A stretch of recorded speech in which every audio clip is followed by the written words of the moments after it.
going on, guys? Welcome back to another Game Time Discussions. I'm Emery Cuzzy. I'm sitting here with Cameron Selby, and we're going to go over the Thursday night football slate for Week 8. It's going to be the Vikings and the Rams. Vikings at Rams. The total is 48, and the spread is Minnesota minus 3.5. One team has gone way over expectations, and one has underperformed.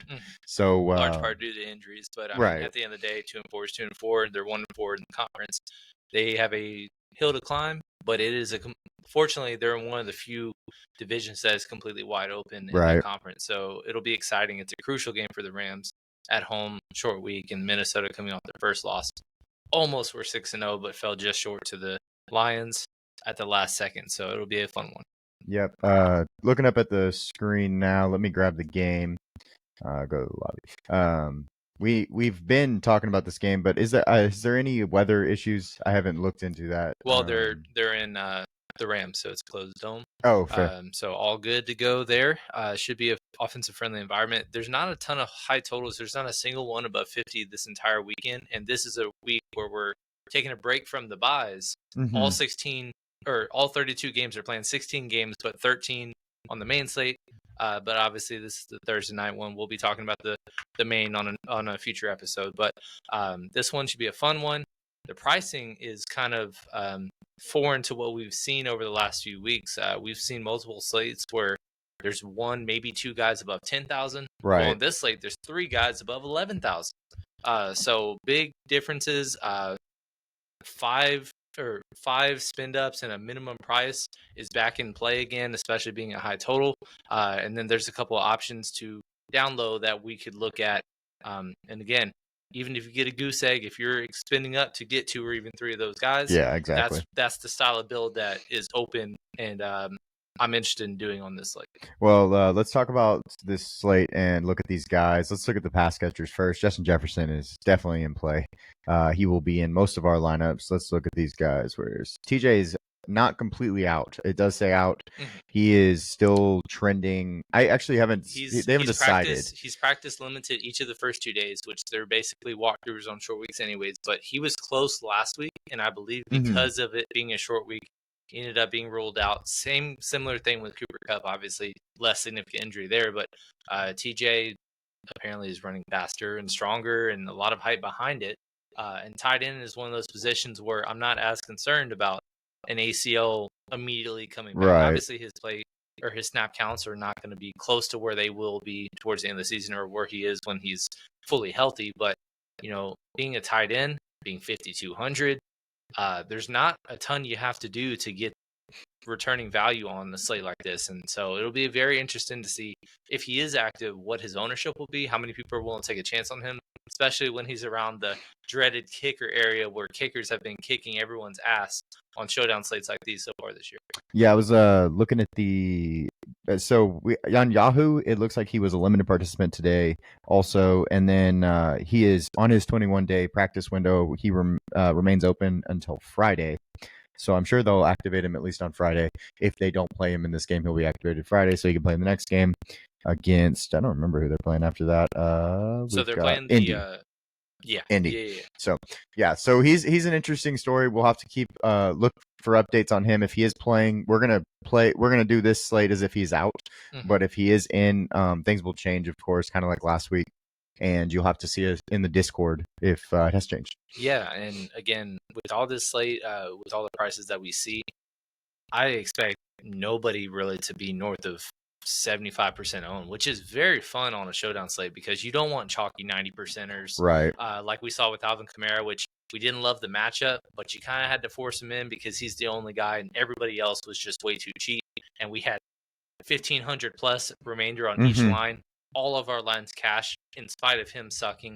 Well, in this slate, if there's somebody up top that you don't feel good about compared to the others, you got to fade. And so seeing Justin Jefferson, obviously the highest price guy at 11.8, it's warranted though. He scored in all but one game. The one game he didn't. He had a 14 target game, 15 somewhat pedestrian, but against a really strong secondary.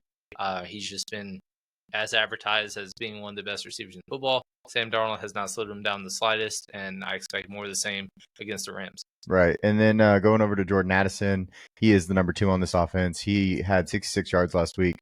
and it came mostly on one catch, a 51-yard catch. He hasn't scored very many touchdowns. He only has 2 this year, which isn't actually that bad, but production for a slate like this at 7,000, you kind of want him to score to be very comfortable with your price. He did miss 2 games, with the ankle sprain and then re-aggravating it, obviously in week 2.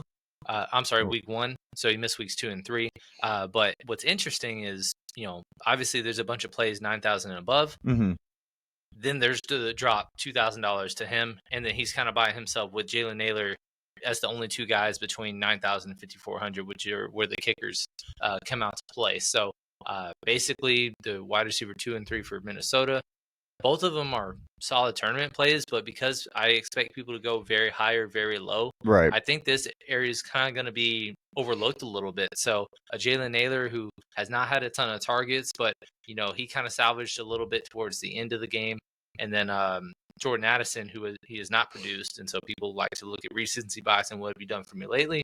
So not a ton of targets. He's 7,000, very awkward to get to, and so he's a very interesting option. And then you have to talk about if T.J. Hawkinson is out, like we're expecting. You have Johnny Munt and Josh Oliver down here at the bottom. They're just start throws. There's just similar plays to guys that we get every single week on these types of slates, where you kind of just, if you have a feeling one of them will catch a ball, maybe fall into the end zone, you can get a couple of shares of them. Yeah, and so even a couple that you hadn't mentioned, especially if, real quick, T.J. Hawkinson is out, both Johnny Munt and Josh Oliver, they're both in play, cheap enough, but they're very touchdown or bust. But on showdown slates like these, we see them pop all the time. It's just hard to have confidence in having a ton of exposure to either one. Probably if you do a 3 max, 1 in each if you wanted to go that route, if that, but don't go to 2 or more with those kinds of players. But a couple other guys for Vikings that I wanted to mention, because you do have to consider even the bottom of the barrel on these, is CJ Ham, the fullback. Obviously, he rarely touches the ball, but he sometimes just pops on showdown slates like these. He's had a game where he has 2 carries and a touchdown. But also he can be a 0. He's only 400 though. Doesn't necessarily matter as much. And also Trent Sherfield, who's been a special teams guy for them. Mm-hmm. He had 4 snaps last week. He's had a couple of receptions over. He had 3 straight weeks where he had a target or a reception. And so if you just get 1 target and catch for 5 yards, that is a smash for a $200 play. And if you even look on RotoWire right now, the highest value plays are Davis Allen, who I know you haven't heard of because I didn't until this slate, and then Trent Sherfield, just having 1.75 projected, but being 200, he's the second highest value on this slate. So that's why he's in play. Yeah, absolutely. And then, of course, we got to talk about the running backs, and Sam Darnold didn't have enough room with the other. I can't move my thing. There we go. Let's add Aaron Jones in there. Let's add Sam Darnold in there. And Ty Chandler.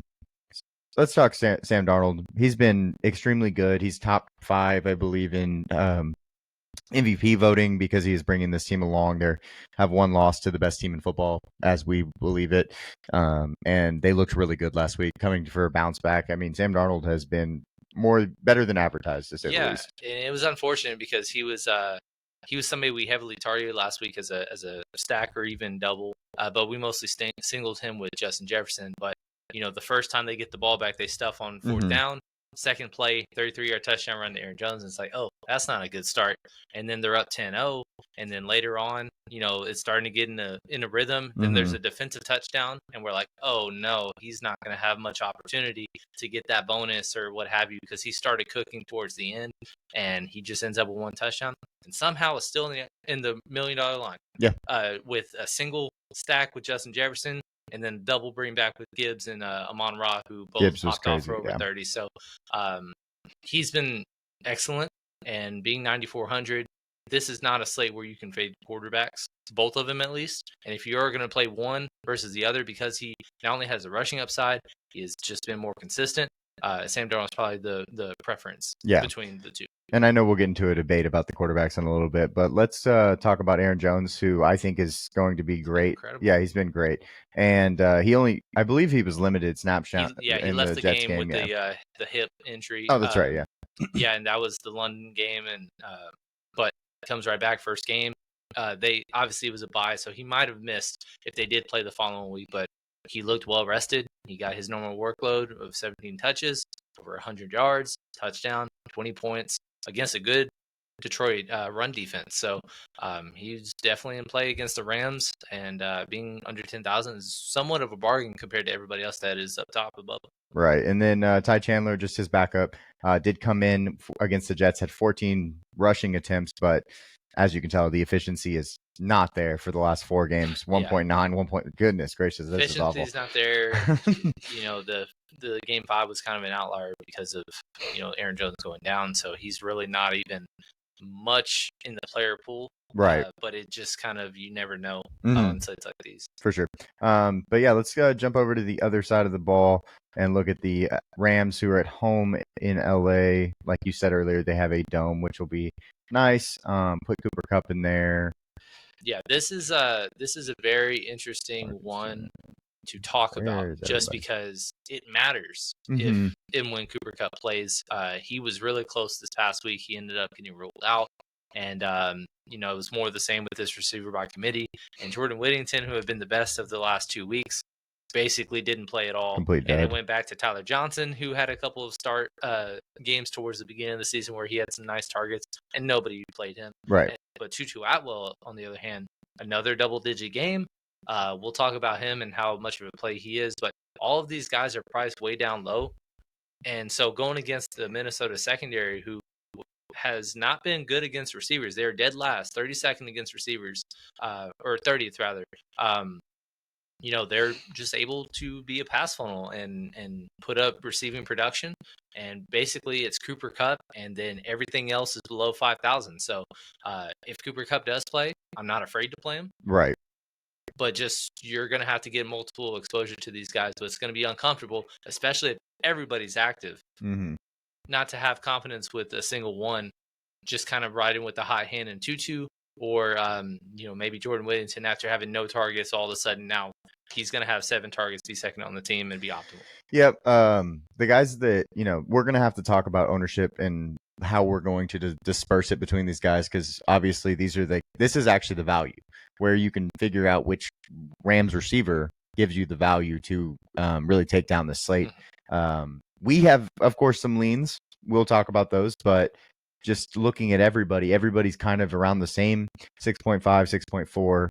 Tutu is by far the best at 9.5. You have 6.8 for the tight end and Kobe Parkinson. It's a lot of guys, and figuring out if Cooper Kupp's in, who the number 2 is, and then if he's out, and even the number 3 in that regard too. Fair enough. Because you look at, they pretty much are just 80% above for every single 3 wide receiver set. They run them a ton, and so like the last 3, 4, 5 weeks, it was Demarcus Robinson, Tutu, and Jordan Whittington, and then this past game it was Tutu, Demarcus Robinson, and then Tyler Johnson replaced with Jordan Whittington. Right. Whether it was injury or just him out playing him. So seeing who Cooper Kupp takes the snaps away from is going to be interesting, because Tutu, I feel like, has earned his keep. If you want to go to his game log, again, he's been as consistent as they come, and being 4,200 for a guy that has been double digits, at least 11 points in 4 straight games, 5 of 6, and so he's just been really strong. So it's hard to not like him a lot, and that's despite not scoring a touchdown. Sorry. I was gonna tell you the snap counts actually. Tutu was behind both Demarcus Robinson and Tyler Johnson last week. Tyler Johnson and Demarcus Robinson both had 91% of the snaps. 78% went to Tutu. Something happened during the bye week because Jordan Whittington went down to only 16% of the snaps. But I wanted to say, week 1, it was 100% obviously for Cooper Kupp, and Puka was still in. And then 65% Tyler Johnson, 92% Demarcus Robinson. Tutu only had 8%. I just find, I'm not sure like if there's anything that we can take away from these snap counts, but I know that when Cooper Kupp came out in week 2, Tutu's snaps went up. With Jordan Whittington's snaps went way up to 50%. So it's definitely going to be trying to figure out which guy is the best in this range. Yeah, it's a point flip on all. I don't think there's a specific fade on a single one of them. But if I had to do a guess on who the 3 will be in terms of leading in snap counts, it would probably be, if Cooper does play, of course, it would be Cooper, Tutu Atwell, and DeMarcus Robinson as the 3. Right. With possibly, Tyler Johnson and Jordan Whittington splitting. And also, I don't even expect Cooper Kupp to come back and immediately have 100% snap share like he did week 1. Right. I expect probably somewhere around 70 to 75%, but that doesn't mean that he won't get his typical 8 to 10 to 12 to 22 targets. Yeah.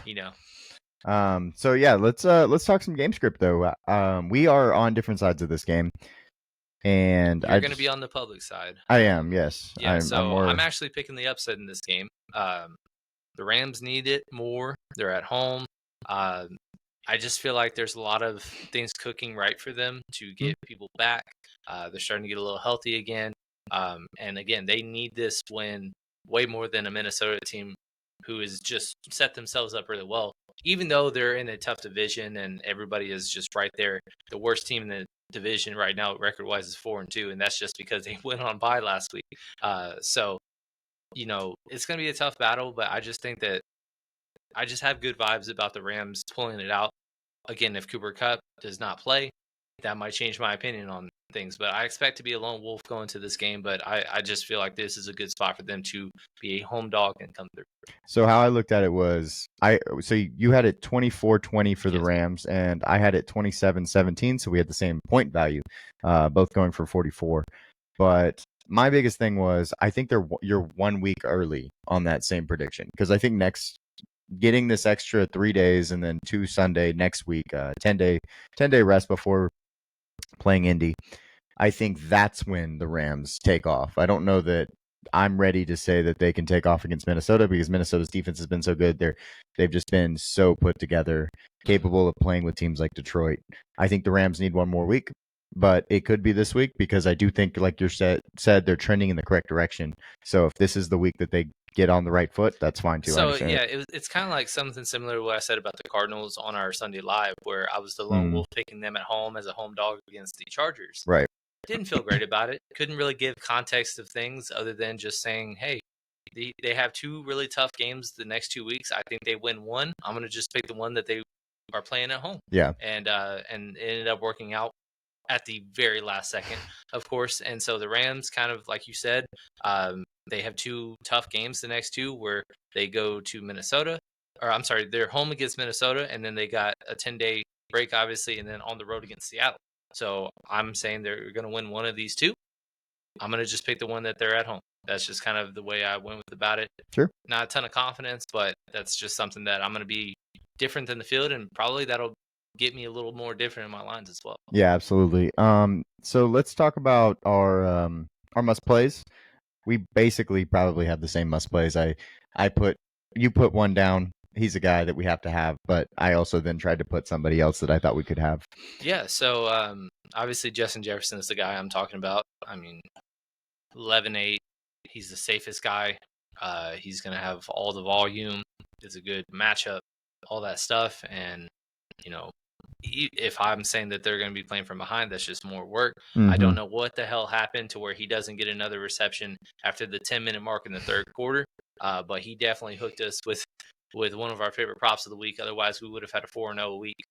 That was the only one that missed in our favorite props of the week. So I'm expecting more of the same in this one. Just another really strong game.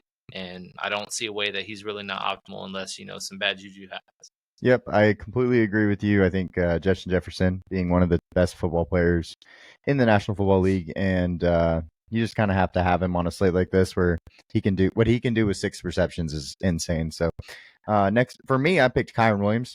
I believe he's gotten a touchdown in every single game this year, and multiple in some. Let me make sure. Yeah, he's leading the league in touchdowns right now with 9. Yeah, so he has a touchdown every game. And so great floor. Love that. Oh yeah. We loved him so much in best ball. Yeah, he was exactly. One of our most exposed 2nd-round picks, and there's been a lot that's gone wrong in the first round or 2 if you've been a best ball lover or redraft. Right. Just injuries wise, people underperforming and stuff. But he's one guy that we had a huge stand on, and has paid off every single stand of the way. Blake Corum has provided little to no competition.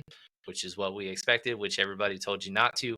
And, he's just been incredible. So we're just going to continue riding the pine with him. And I don't see, even in a tougher matchup, because normally with the Vikings is more so inclined to be targeting the pass game rather than through the ground. But even through inefficient performances, he's still punching one in every game. So it's going to be really tough to decide if Cooper Kupp does play and we expect a normal workload. You got to pick at least two of those three, or I don't even know if you can get all three of them in, but picking two of those three, trying to decide which one is the odd man out is going to be pretty tough. But yeah, I mean, you can't go wrong with power in this game. Yep. And then for our fades, I'll let you get your fade first because mine's a little bit controversial. Yeah, so I'm gonna say Jalen Naylor, kind of similar to what I brought up earlier. It's just an awkward price range, and with Jordan Addison being 7,000 versus Jalen Naylor being 62, and also coming off a better statistical performance, I think probably Jordan Addison will be the lower owned guy. So if you're even gonna pick one of them, I'd probably side with Jordan Addison over Jalen Naylor. His snap share just below him in every game, essentially, that both have been healthy, and I just don't see how he returns value at 62. Fair enough. Mine is going to be Matthew Stafford, and we talked about wanting to have quarterbacks in this game, and of course Cam is on the Rams side, so he will probably want to have more Matthew Stafford than myself. But Matthew Stafford has had 10.7 fantasy points per game. He has not been really doing anything. In week 1, he had his best outing with Cooper Kupp. Of course, he did have that 300-yard bonus, but in the last 5 weeks, 13.4 is his best. Last week he had 5.0 against the Raiders in a winning game. He has thrown 3 total touchdowns in 6 games. I just think I need to probably just fade him at 9,000 and hope that this continues. And him not throw for 3 touchdowns all of a sudden in a primetime game because, Matthew Stafford will find a way in a primetime game to do something like that. Yeah, I completely get and understand the fade just because he's been the most consistent at being inconsistent from a fantasy perspective. And a lot of that has to do with what he's got around and what he's got to work with. Because if your wide receiver one's Tutu Atwell, there's nothing I can do but just say, I'm here for you, brother. So, yeah, for sure. My kind of transition to our tournament plays, my tournament play is actually Matthew Stafford. And a lot of that has to do with just exactly what you said. He has not been very good. Statistically, he has not performed well. And I just think that this is a spot where if they are going to win and be on the right side of things, that if he does provide the 2 touchdown effort that you want, you are going to be playing multiple Ram skill players. So it's going to bake in organically in terms of stacking and whatnot. That's just kind of the way I think, because like you said, it being a fade, a lot of people are on that same train. But being home dogs, I just think it's a good game environment for him to kind of get right. And again, this will completely change if Cooper Kupp is out. Yeah. And I will be on the fade train with you as well. But for now, I think he's a good spot to be the lowest owned by far of anybody 9,000 and above. And so I'm going to take advantage because you're not really going to see many quarterbacks being under 40% owned. And I think he might even be closer to under 30. Fair enough. I completely get it. My contrarian play or my tournament play is the Vikings defense. I think as I'm writing the script, they are in a good spot. They've been amazing. Even in a game last week where I was a little nervous for them and against Detroit, they scored a touchdown and salvaged the day. They've been over 10 points almost in every game except for at Green Bay, which they still won that game in a close game. 4th quarter craziness.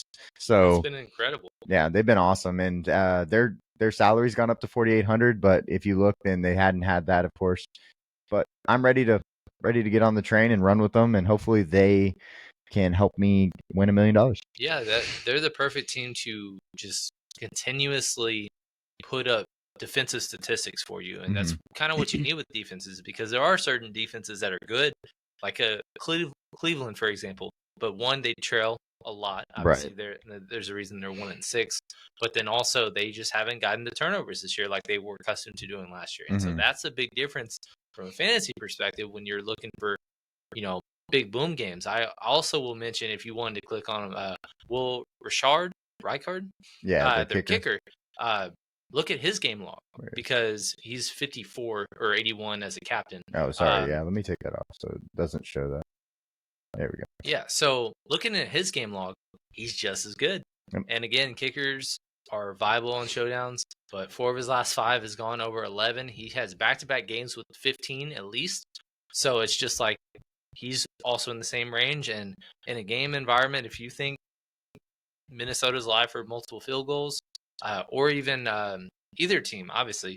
But yeah, he is definitely in the pool as well. And doubling down on both of them would have made you a lot of money if Minnesota was playing showdown slates over the last couple of weeks. So, Oh yeah, that is definitely in consideration for sure. Kickers have been crazy this year, and I'm ready to get them off of fantasy football. But yeah, so let's start looking at some first look lineups, build styles and stuff. I'm gonna let you do yours first because it's gonna look a lot different than mine. Yeah, so Who's your that's captain? uncomfortable. So we're gonna start with our captain, and we're gonna go ahead and go with Sam Darnold at captain. All righty then. Cool. I think that's enough money. No, it's not. So with that being said, let's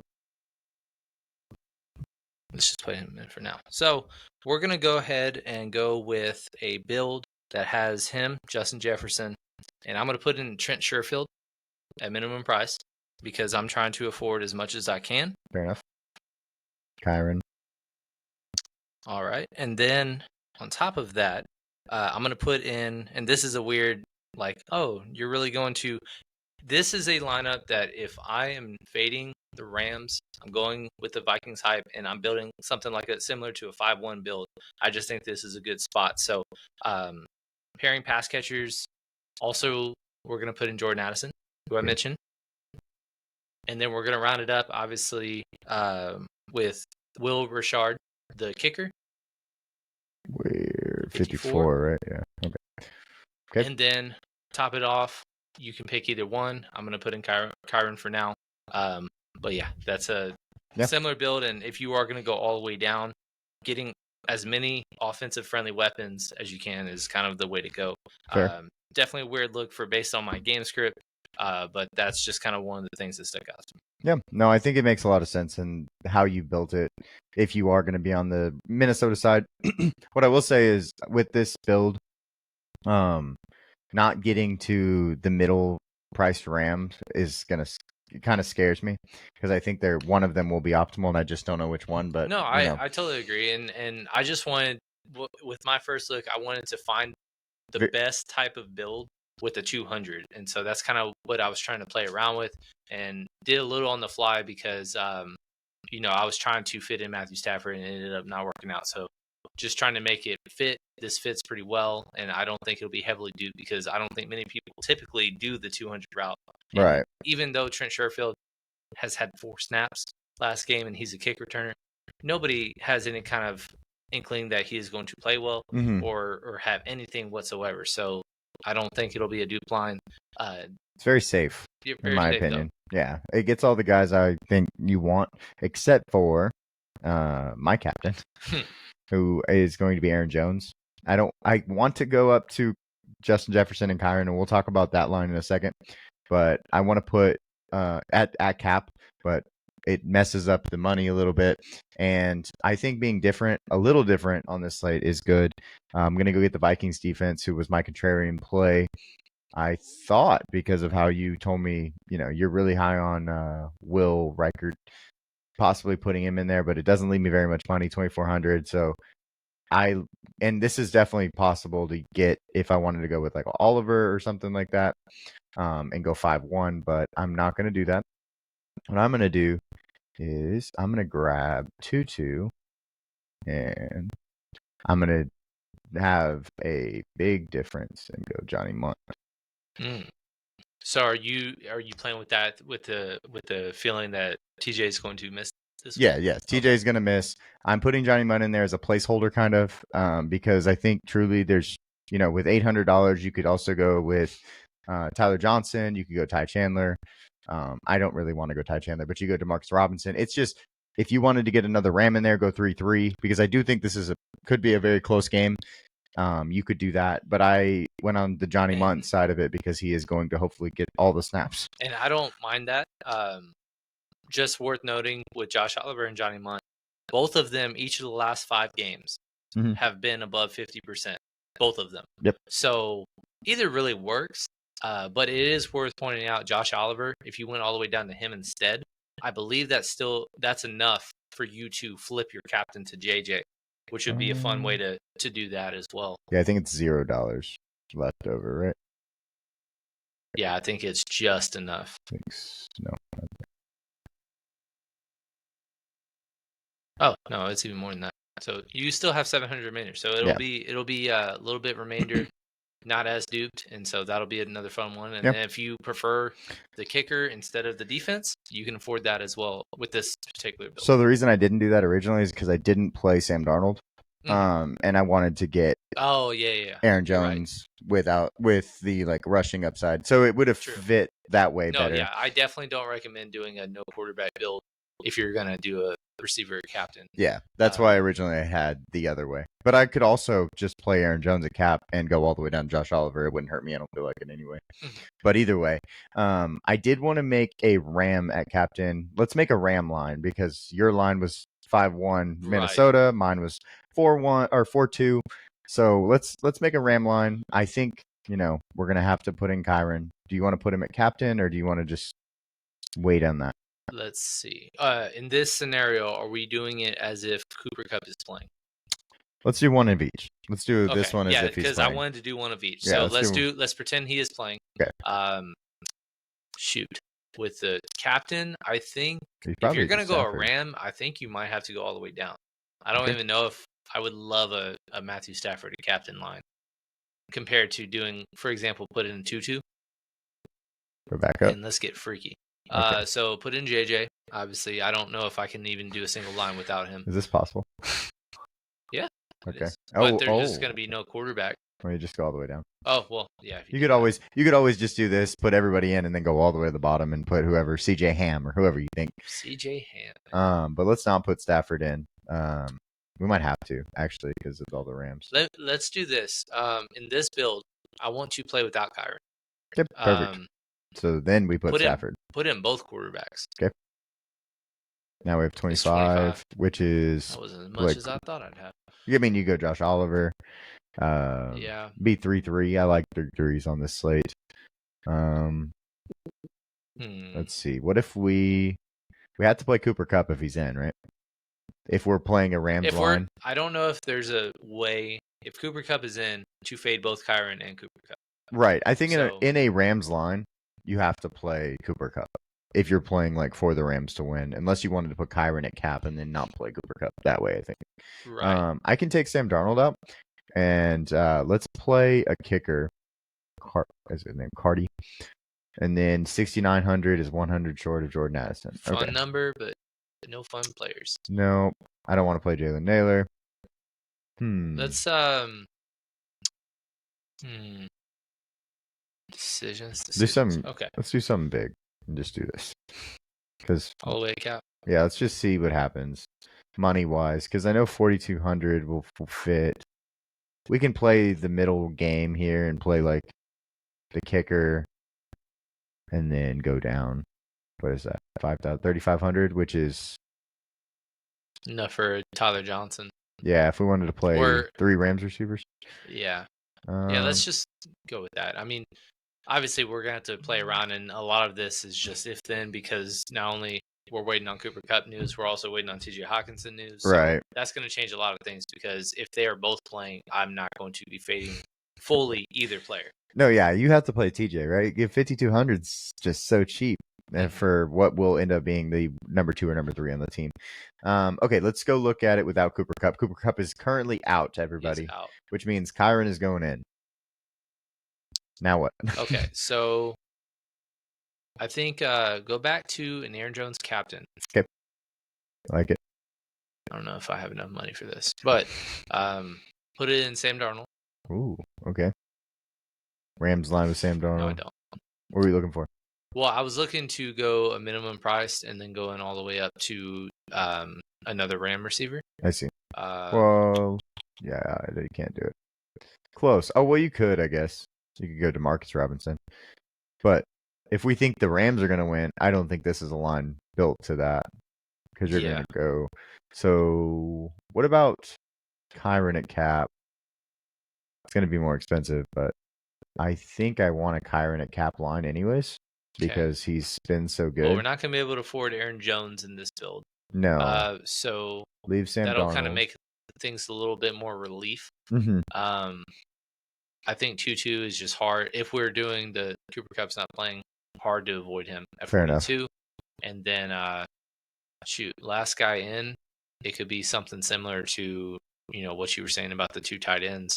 Yeah, And playing either one with, yeah, like that. exactly. Yeah, I think that's pretty solid. You're getting the, you know, you get the guy that's probably got the most pass targets, and then you get the receivers on the other side trying to catch up. Kyron's going to have 3 touchdowns kind of thing, and that's how you can write this ship for sure. But yeah, I think that was actually a pretty fun build. I think that build makes a lot of sense. Basically, not as many of these are as comfortable and we don't feel great about it, but guess what? Nobody else does No, either. yeah. And so because of the prices are being so high and low, and there's Love not it. really much middle, that just opens up the game. Yes. And as long as if Cooper Cup plays, especially because that just means there's lower ownership on every single person Mhm. because he's gonna only be like 35, but that means it's gonna be less ownership for Kyron, so he might be only 70, which is pretty solid. Justin Jefferson might be probably the most popular, but I wouldn't assume he'd be over 80, just because Yeah, there's gonna be some I people wanting agree. to play, a couple of those guys. So a lot of fun stuff. Before we do go, want to talk about props of the night. Yeah, let me You change ended it up over. nailing yours last week, and you nailed it in a big way. You should have gotten a bonus for the under 113 when you caught it for Kamara's all-purpose yards. Obviously, it went down by about 8 Yeah, I yards think 8 before yards. lock, but he didn't even get close to that. Obviously, not only a blowout, but he just was very inefficient. So you nailed that one. Mine sadly did not hit with the Devon Vele. That was It so got sad. nullified on not one but 2 penalties in the fourth quarter. His catches went awry, and so it made me sad. Yeah. But we found 2 more numbers, so I'm gonna let you go first on yours. Yeah, I'm already here. So let's look at this one right here. We're going to go Aaron Jones over the 67.5 for a few reasons, actually. If you look at this pick, he has hit this 9 of the last 11 games, hit this in 2 of the last 2 games versus the Rams. He also hit it in 6 of his last 6 away games. And the Rams ranked 30th in rushing yards against. I just think this is a smash spot. He's been so good. Like he's just been really good. And I know we kind of faded him a little bit earlier in the year in best ball and stuff, but there was just no one fighting for touches with him. He has had 19 and 21 touches at points in this year. He's hit this number in games where he's healthy. Did not hit it against the Jets. Came out. Other than that, San Francisco was the only game, and they have a better defense. Yeah, So. I think that's a fantastic call. Just more context: the Rams, every single game in this NFL season so far, 6-game sample size, they've allowed at least 73 rushing yards to opposing starting running backs, including Alex Madison going for 92. Yep. You had Josh Jacobs going for 73, DeAndre Swift 93. You had Jordan Mason with 77. You had James Conner with 122, and then David Montgomery with 91. Most of that coming in overtime, and it made me sad, but that's a story for another day. But yeah, it's a great spot. 6 for 6. It's going to be 7 for 7, and that number, there's no way it's going to be under 70 by Thursday. So you better hop on that when you can. Be looking in Discord. If you're in Discord, we will. It's going to be in there tonight. Yep. So, and this is recorded the night before, so you have a whole day of props changing. So make sure you get on it. Yeah, and then with mine, I'm gonna go kind of a similar boat. I'm gonna go Tutu Atwell over 37.5. He has hit this in 5 out of consecutive 5. games. Yeah. 5 out of 5. Just been incredible. He's been the most consistent Ram since Cooper Kupp and Nakua have been down. Even if Cooper Kupp is back, they're going to need somebody to have 5, 6, 7 targets. 37.5 against the team that has allowed the 3rd most passing yards in the NFL so far this year. I just don't see there's a way where he hits the under in this, unless he's just one of those guys that all of a sudden now he only has 2 targets for the entire game, which I don't see that being the case. I will say also this line is going to move to probably around 39.5. Basically, right now it's at 39.5 at minus 114 to go over that. So we're getting the over at 37.5. If this has moved by the time you watch this video, you need to be in Discord because this will also be in Discord. So you get a 2-yard discount currently on Prize Picks for this pick. And these 2 picks are going to have to go into our lines. I will submit this in a little bit. But yeah, I think both of these picks are really great. Yeah. Go and climb that. No. Yeah. And also, NBA starting this. NBA is back this week. Yeah. So they'll be doing NBA promos throughout the week. There was a free square for Anthony Edwards who tips off tonight. We're recording on Tuesday. And so it was a free square. I know Underdog every single day this week is going to have boosts and extra prizes and giveaways for NBA content. There was a free square today on Underdog and then another discount and prop boost. So keep an eye on all that. I don't know how familiar you are with NBA. We try to say that we are not as well as football, but Right, of you know course. what? If they're going to give us discounts, boosts, and money, we're going to try to take advantage when we can. Yeah, absolutely. We really appreciate y'all hanging out with us. Hopefully this breakdown helps. Make sure that you're in Discord watching things change because, like we said, TJ Hawkinson is in a possible situation where he might not play Cooper Kupp the same way. And that will change how we feel about certain players. Matthew Stafford, as Cam said earlier. And if TJ Hawkinson's out, I guess you could probably play some Jordan Addison some more and Jalen Naylor. So yeah, we really appreciate y'all hanging out with us and like, comment, subscribe on the video. Yep. Have a good one, guys.